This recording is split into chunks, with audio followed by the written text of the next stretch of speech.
Aujourd'hui, on va apprendre à détourner un balai d'armoire pour en faire un cheval bâton. Vous savez, ce sont ces petits chevaux que les enfants ont comme ça pour jouer. Il nous faut de la bourrette, de la bourre coussin, du velours. En l'occurrence, j'ai choisi un imprimé zèbre pour rendre mon cheval plus exotique. Évidemment, un balai de brosse armoire. Du papier pour tracer le profil du cheval avec un crayon, des ciseaux, du scotch, du poil de balai que j'ai coupé sur un vieux balai pour faire les sourcils du cheval, des semences, ce sont des pointes de tapissier, un marteau et une machine à coudre, ainsi que du fil et une aiguille. Alors première étape, on va tracer notre gabarit, le profil du cheval sur le papier, en imaginant l'ampleur que va prendre mon profil du cheval, donc je vais légèrement le prendre dans sa diagonale. Donc après, vous laissez parler l'artiste qui est en vous. Donc une fois tracé, il n'y a plus qu'à découper. Voici donc notre gabarit que l'on va reproduire maintenant sur le velours avec un feutre, histoire de bien marquer quand même. On va faire la même opération mais pour l'autre profil, donc retourner le papier pour avoir le profil gauche et le profil droit. Donc maintenant l'étape du découpage. Donc nos deux profils sont découpés. On va venir coudre tout ici, hop, et laisser cette partie sans couture pour pouvoir venir le fixer dans le balai. Donc nos deux profils sont assemblés. Donc maintenant on va passer au rembourrage avec la bourre coussin qui se trouve dans tous les magasins de tissus et qui va permettre d'avoir du volume, de donner du volume et du relief à notre zèbre. Maintenant on va passer à la fixation du profil directement sur le balai. Donc on vérifie qu'il s'applique bien et on va venir le fixer avec des petites pointes qui s'appellent des semences, qui sont des pointes de tapissier, qui ont l'avantage déjà d'être jolies et de bien tenir dans le bois. Une petite astuce pour planter ces clous aussi petits en évitant de se taper sur les doigts, c'est de les tenir avec une pince comme ça.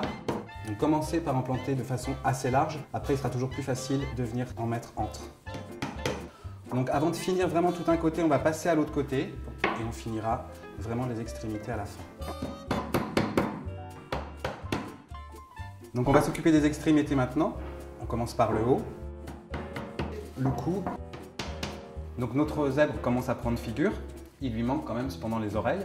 J'ai juste découpé deux petits carrés comme ça de 15-15, donc pliage en diagonale, et on va juste donc coudre un côté. Donc notre triangle est cousu, on le retourne. Vous constaterez que là il y a un surplus en triangle qu'on va tout simplement couper pour garder ce petit cône qui va former l'oreille. Donc voici les prémices de notre oreille, notre première oreille. Il va falloir juste faire un petit point en rassemblant comme ça les extrémités et un autre ici, faire une petite fronce, refermer en fronce comme ça en bas, pour former l'oreille.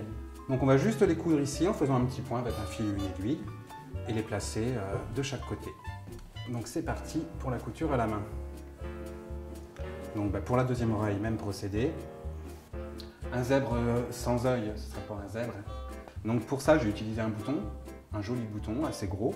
Donc là, on va coudre directement le bouton en guise d'œil à la main, toujours comme l'oreille, hein, avec du fil et une aiguille. Pour peaufiner l'œil, là, du coup, je vais lui créer des cils. J'ai tout simplement coupé de la fibre de balai. Vous prenez un peu de scotch, quelques touffes, et du coup, on va venir le coller derrière le bouton avec un point de colle, comme ça. Alors, c'est pas de la colle à fossiles, c'est de la colle ultra rapide et forte. Maintenez quelques secondes. Donc notre zèbre est terminé, notre brosse à armoire a pris quand même une autre figure. Moi je vais l'emmancher, je vous dis à très bientôt et à vous de jouer.